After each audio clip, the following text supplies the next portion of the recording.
and teaching and learning were happening. Okay, so there are some things that we need to think about before we set up the zones in the room. So these are some things that you'll want to think about and gather some information before you get started.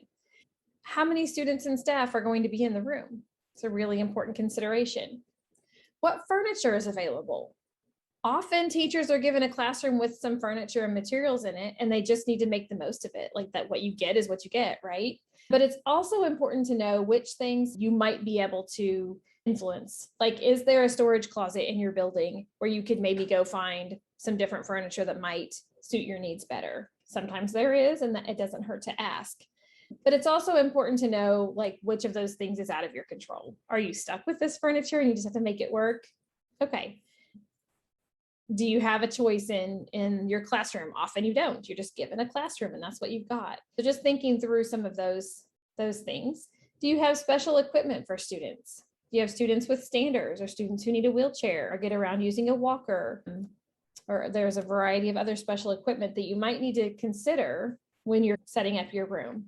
Then what are your storage options? Do you have storage where you can put materials away out of student reach, especially if you've got those elementary kiddos, so that you're able to stay organized? Do you need to figure out some different storage options because it's not built into the classroom? So thinking about that can be important as well. And then safety concerns. And those are things like if you have a student who's a runner, you'll want to set up your room so that an adult is stationed near the door. Maybe they teach a small group near the door so they can easily slide over and block that door when needed. And then, like I said, students who have mobility concerns and get around the classroom in a different way, you'll need to consider their needs. Maybe students who are blind or have low vision, you'll need to consider furniture placement for them as well.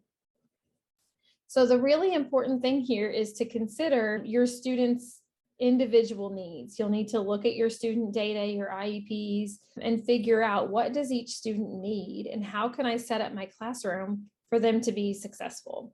It's really important to look at that individual student data before you even get to the point of setting up the room. Okay, so after you have those things gathered, you can save yourself some time by thinking through how you're going to set up your classroom. You can draw it out so you have a blueprint, you have a little bit of a guide to go with. Many people find it helpful to just draw it, sketch it out on paper before they start moving furniture around. And it can be really simple, like the hand-drawn layout on the right.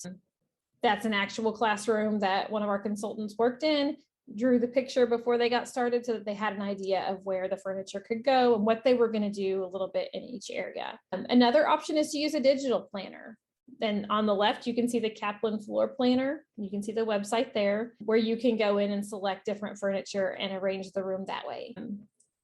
There are a lot of options in Google Slides or PowerPoint. You could also put shapes corresponding to the furniture that you have and move those around.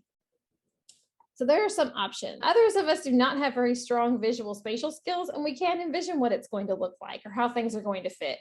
So we prefer to actually move the furniture around and use a trial and error process. I will tell you, that was usually my process, and I know that it took longer than it did for someone who was able to draw it out ahead of time. So being able to draw it out a little bit ahead of time really will save you some time in the long run.